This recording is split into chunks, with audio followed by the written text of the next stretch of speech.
¿Qué pasaría si la razón por la que tomas multivitaminas cada mañana no es porque tu cuerpo realmente las necesita, sino porque nunca debiste olvidar el árbol que podría reemplazarlas todas? ¿Qué pasaría si la naturaleza ya resolvió el problema de la nutrición completa hace miles de años, y esa solución desapareció silenciosamente no porque falló, sino porque no podía ser poseída? Antes de que descartes esto como imposible, hazte una pregunta. Si un solo árbol pudiera nutrir civilizaciones enteras, ¿por qué seguimos comprando botellas de píldoras? Presiona suscribirse ahora, porque esta historia, esta misma historia, puede restaurar tu fe en los milagros. No el tipo que te venden, sino el tipo que ha estado creciendo en silencio todo este tiempo. Érase una vez un árbol tan nutricionalmente completo que los guerreros antiguos consumían su jugo antes de la batalla, creyendo que podía ayudarlos a soportar el dolor insoportable, el agotamiento y el miedo. Esto no era un mito ni un folclore espiritual transmitido sin pruebas. Era conocimiento de supervivencia, refinado durante siglos, arraigado en la experiencia vivida. Una sola planta tan valiosa que la realeza egipcia conservó su aceite en vasijas selladas y las colocó dentro de las tumbas de los faraones, convencidos de que protegería sus cuerpos más allá de la muerte y preservaría la juventud en el más allá. Durante más de 4000 años, este árbol sostuvo silenciosamente a civilizaciones enteras a través del hambre, las enfermedades y la guerra, cuando no existían botiquines, fábricas ni laboratorios. Un árbol podía alimentar a una familia. Un puñado de hojas podía hacer lo que una farmacia moderna entera ahora afirma hacer con filas de botellas y etiquetas. En tiempos en que la comida era escasa y la medicina era primitiva, esta planta se erigía como un sistema completo de nutrición y curación, y durante la mayor parte de la historia humana, esto no fue extraordinario. Era simplemente cómo funcionaba la vida. La naturaleza proveía, los humanos aprendían y las comunidades sobrevivían. Luego algo cambió. A principios del siglo XX, el mundo comenzó a transformar su relación con la comida. En 1913, científicos occidentales descubrieron cómo aislar nutrientes individuales de alimentos integrales. A estos compuestos aislados les dieron un nombre: vitaminas. Al principio, sonó como progreso, incluso como iluminación. Pero en apenas unas décadas, las corporaciones farmacéuticas transformaron este descubrimiento en una industria multimillonaria, vendiéndole a la humanidad lo que la naturaleza una vez había dado libremente. Solo había un problema con este nuevo sistema. El árbol todavía existía, creciendo silenciosamente, imposible de patentar, imposible de controlar por completo. Su sola presencia desafiaba la idea de que la nutrición tenía que ser comprada, empaquetada y recetada. Esta es la historia de ese árbol, las fuerzas que lo empujaron a la oscuridad y las preguntas incómodas que plantea sobre la fe, la confianza y lo que elegimos creer que nos sustenta. Para entender por qué desapareció del centro de la vida humana, primero debes entender lo que realmente es. Para entender por qué este árbol se convirtió en una amenaza, primero debes comprender lo que realmente es. No es una verdura de la forma en que la nutrición moderna clasifica los alimentos. No es un suplemento. No encaja perfectamente en las tablas, pirámides o pautas dietéticas que se enseñan hoy en día. Este árbol es una anomalía biológica, una que viola silenciosamente casi todas las reglas de las que depende la ciencia de la nutrición moderna. La mayoría de las plantas son elogiadas por hacer bien una cosa. La espinaca es valorada por el hierro. Las naranjas se asocian con la vitamina C. Las zanahorias se promocionan por el betacaroteno. Se nos dice que una dieta equilibrada requiere combinar cuidadosamente docenas de alimentos diferentes, cada uno aportando una pequeña pieza al rompecabezas nutricional. La salud, bajo este modelo, es algo que se ensambla a través de la variedad y el consumo constante. Este árbol se niega a seguir esa lógica. Un solo espécimen produce hojas que contienen los 9 aminoácidos esenciales, formando un perfil proteico completo. Según la educación nutricional convencional, se supone que este nivel de completitud es exclusivo de los productos animales o de combinaciones de plantas cuidadosamente diseñadas. Sin embargo, aquí existe de forma natural, creciendo del suelo sin laboratorios ni intervención. Y esto es solo el principio. En 2017, investigadores de la Universidad Agrícola de Bangladesh realizaron un análisis nutricional exhaustivo, publicado en el International Journal of Biological Research. Probaron hojas frescas recolectadas de múltiples regiones. Lo que encontraron desafió suposiciones tan profundamente arraigadas que los resultados casi parecen increíbles. Las hojas frescas de este árbol contienen hasta un 29% de proteína por peso seco. En comparación, la espinaca, ampliamente comercializada como una verdura rica en proteínas, contiene menos del 3%. La diferencia no es sutil, es estructural. Los niveles de vitamina C oscilan entre 188 y 279 miligramos por 100 gramos. Las naranjas, el símbolo cultural de la vitamina C, contienen solo 53 miligramos. El contenido de hierro supera al de la espinaca. Los niveles de betacaroteno superan a los de las zanahorias. La densidad de calcio supera a la leche. Esto no es una mejora incremental. Esto es compresión nutricional, un almacén de compuestos esenciales concentrados en un solo organismo vivo. El árbol crece rápidamente, alcanzando 18 pies en 6 meses. Prospera en la sequía, sobrevive en suelos pobres y no requiere fertilizantes ni pesticidas.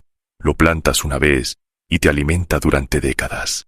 Para el mundo antiguo, esto no era milagroso. Se esperaba. El verdadero misterio no es por qué existe este árbol, sino por qué un sistema construido sobre la escasez podría permitir que fuera recordado. Mucho antes de que existieran laboratorios, patentes y etiquetas nutricionales, este árbol ya estaba entretejido en los cimientos de la civilización humana. Su historia se remonta a más de 4000 años, originándose en las regiones subhimalayas de la India, donde fue cultivado, estudiado y venerado dentro del sistema de medicina ayurvédica bajo el nombre sánscrito de Shigru. En estos primeros textos, el árbol no fue descrito como un suplemento o una tendencia de salud. Fue descrito como la medicina misma. Escritos antiguos le atribuyeron la capacidad de tratar más de 300 dolencias diferentes, que van desde la inflamación y los trastornos digestivos hasta la fatiga y la debilidad crónica. No estaba separado de la vida diaria, era parte de la supervivencia.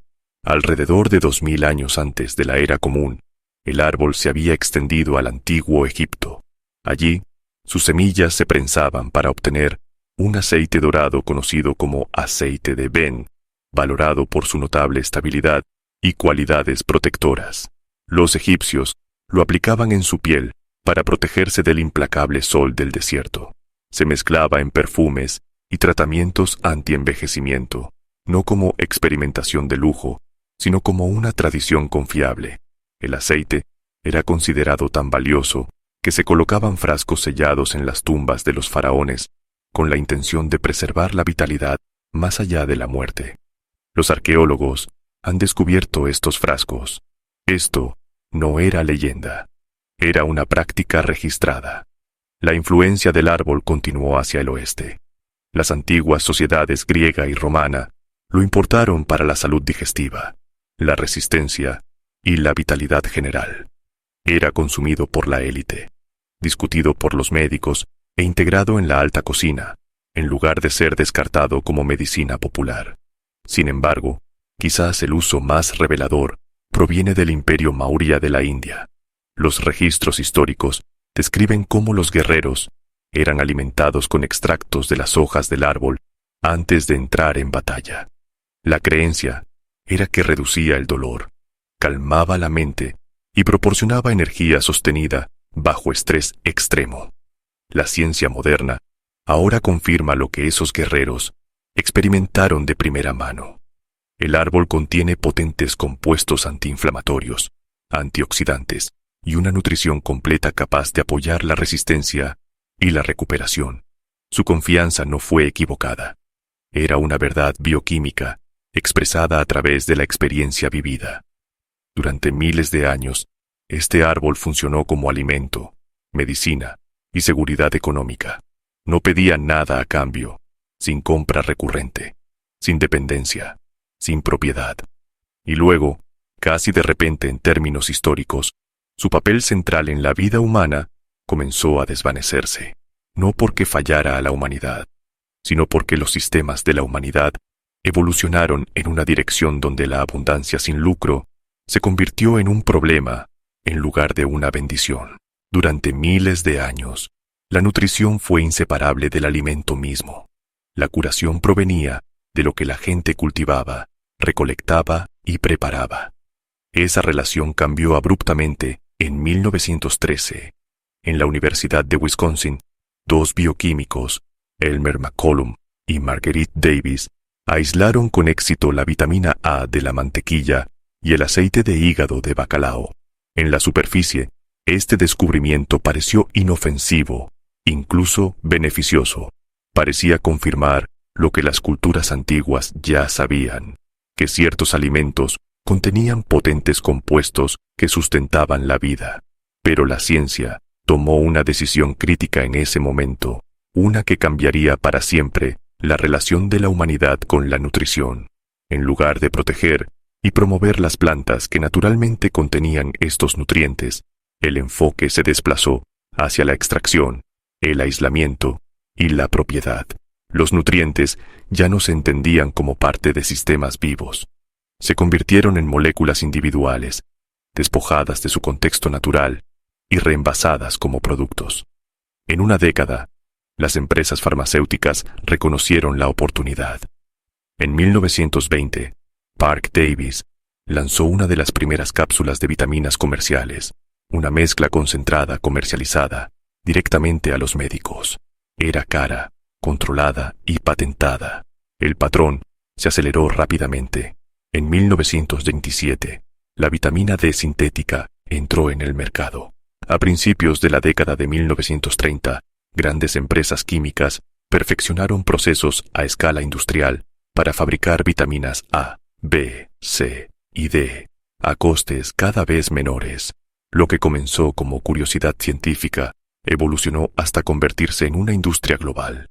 La nutrición ya no era algo que se cultivaba, era algo que se compraba repetidamente. Este nuevo sistema conllevaba una suposición oculta, rara vez cuestionada. Afirmaba que una nutrición completa no podía provenir de forma fiable solo de los alimentos. Sugería que la vida moderna requería suplementación, dosificación precisa e intervención farmacéutica. Bajo este modelo, la abundancia se volvió inconveniente. Una planta que proporcionaba una nutrición completa sin fábricas, cadenas de suministro o patentes no representaba un progreso, representaba una disrupción. El árbol se oponía directamente a esta lógica emergente. No requería laboratorio, no podía ser poseído. Sus nutrientes existían en equilibrio en lugar de aislamiento. Pedía a la gente que confiara en la naturaleza en lugar de en las marcas, y eso lo hacía incompatible con un sistema diseñado en torno a la escasez y los ingresos recurrentes. Para la década de 1940, las píldoras vitamínicas eran comunes en los hogares de todo Estados Unidos. Los alimentos fortificados reemplazaron la nutrición tradicional. Mientras tanto, el árbol que había sostenido civilizaciones durante milenios fue descartado silenciosamente como irrelevante, exótico o acientífico. El problema nunca fue que dejara de funcionar. El problema fue que no encajaba en el modelo de negocio que ahora definía la salud. La desaparición de este árbol de la nutrición convencional no fue impulsada por el secreto o reuniones oscuras. No requirió una conspiración coordinada. La economía por sí sola fue suficiente. El primer y más obvio problema fue la propiedad. No se puede patentar un árbol. No se pueden reclamar derechos exclusivos sobre una planta que ha sido cultivada, compartida y replantada durante más de 4000 años. La industria farmacéutica se construyó sobre patentes, sobre la capacidad de poseer una molécula, controlar su distribución y venderla a precios de monopolio durante décadas. Este árbol no ofrecía tal ventaja. Luego vino el problema del procesamiento. Las hojas de este árbol comienzan a perder potencia nutricional poco después de la cosecha. Sus vitaminas se degradan si no se secan o consumen rápidamente. Esto hace que la planta sea incompatible con los sistemas alimentarios industriales diseñados para una larga vida útil y el envío global. Las vitaminas sintéticas, por el contrario, son químicamente estables. Pueden permanecer en almacenes durante años, esperando ser vendidas. La estabilidad significaba ganancias. La frescura significaba riesgo. También estaba el problema del sabor. Las hojas son amargas, terrosas y poco familiares para los paladares acostumbrados a la dulzura y la conveniencia. En lugar de educar a la gente sobre los métodos de preparación tradicionales, la industria eligió la ruta más fácil. Las píldoras fueron recubiertas, aromatizadas y diseñadas para un consumo sin esfuerzo. El conocimiento fue reemplazado por la obediencia. Tragar se volvió más fácil que aprender. La estandarización presentó otro obstáculo. Una píldora promete precisión. Una tableta equivale a una dosis fija. Esta ilusión de control encaja perfectamente con el pensamiento médico moderno. Una planta viva no se comporta de esa manera. Sus niveles de nutrientes varían con el suelo, la estación, el clima y el cuidado. Está viva, no es uniforme, y los sistemas vivos no se alinean con modelos que exigen previsibilidad por encima de todo.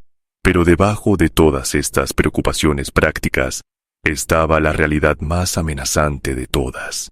Este árbol no generaba ingresos recurrentes. Lo plantas una vez y produce durante años. Alimenta a las familias sin requerir una recompra constante. Una píldora vitamínica es lo opuesto. Hoy tomas una, mañana necesitas otra.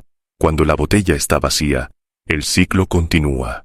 Esto nunca fue simplemente una cuestión de salud. Se trataba de modelos de negocio construidos sobre la dependencia. Mientras las corporaciones invertían miles de millones en sintetizar nutrientes y cabildear a los gobiernos para fortificar alimentos procesados, el árbol fue olvidado. A mediados del siglo XX, los suplementos vitamínicos se normalizaron, y la idea de que una nutrición completa pudiera provenir de una planta de jardín sonaba casi absurda. No porque fuera falsa, sino porque era económicamente inconveniente. La parte más inquietante de esta historia no es lo que se olvidó, sino por qué se olvidó. El auge de la industria vitamínica no ocurrió en el vacío. A principios del siglo XX, los alimentos mismos estaban siendo despojados de su vida. La harina blanca reemplazó a los granos integrales. El arroz pulido reemplazó a los alimentos básicos tradicionales. Los alimentos enlatados y procesados prolongaron la vida útil mientras eliminaban silenciosamente los nutrientes esenciales. La deficiencia siguió. La gente se debilitó, no porque la naturaleza les fallara, sino porque los sistemas remodelaron lo que consumían. La respuesta podría haber sido simple: preservar alimentos integrales, proteger las plantas tradicionales, reintegrar conocimientos que habían sostenido a la humanidad durante miles de años. En cambio, la solución elegida fue la síntesis. Los nutrientes faltantes se fabricaron, aislaron y se vendieron en forma de píldora. El problema se monetizó en lugar de resolverse. Un árbol en cada patio trasero podría haber evitado gran parte de esto. Un puñado de hojas en las comidas diarias podría haber proporcionado una nutrición completa sin dependencia. Pero no había ganancias en esa visión. Hoy, el patrón continúa. Se nos dice que necesitamos suplementos de calcio mientras este árbol crece con una densidad de calcio superior a la leche. Se nos venden proteínas en polvo, mientras sus hojas contienen un perfil completo de aminoácidos. Se nos recetan pastillas de hierro, mientras supera a la espinaca. El conocimiento nunca se perdió. Simplemente era inconveniente recordarlo. Y sin embargo, el árbol nunca desapareció. Todavía crece en los trópicos y subtrópicos. Los agricultores de India, África y América del Sur lo cultivan discretamente. Las semillas están disponibles. Las hojas se pueden cosechar, secar, moler hasta convertirlas en polvo y añadir a las comidas diarias. No requiere permiso. No requiere receta médica. Requiere luz solar, tierra y paciencia. Su sabor es terroso, inusual, honesto. Su nutrición es completa. Esto no es un argumento en contra de la medicina moderna. Las vitaminas sintéticas han salvado vidas donde el acceso a los alimentos es limitado, pero nunca tuvieron la intención de reemplazar la base de la nutrición. Estaban destinadas a ser soluciones temporales, no dependencias de por vida. En algún punto del camino, la fe cambió. La confianza se alejó de los sistemas vivos y se dirigió hacia las corporaciones, las marcas y las promesas impresas en las botellas. La historia de este árbol es, en última instancia, una historia moral. Pregunta qué elegimos creer que nos sustenta. Pregunta si se puede confiar en la abundancia cuando no se puede poseer. Plantar este árbol hoy no es solo un acto agrícola, es una declaración. Una silenciosa negativa a creer que la salud siempre debe comprarse. Una reconexión con una sabiduría más antigua que la industria. Ahora quiero escuchar de ti. ¿Crees que la fe pertenece solo a la religión? ¿O también moldea cómo confiamos en los alimentos, la medicina y los sistemas de poder en nuestra vida diaria? ¿Depositarías tu confianza en algo cultivado por la naturaleza o en algo diseñado y vendido a ti? Comparte tu perspectiva en los comentarios. Toma una postura. Tu voz también es parte de esta historia.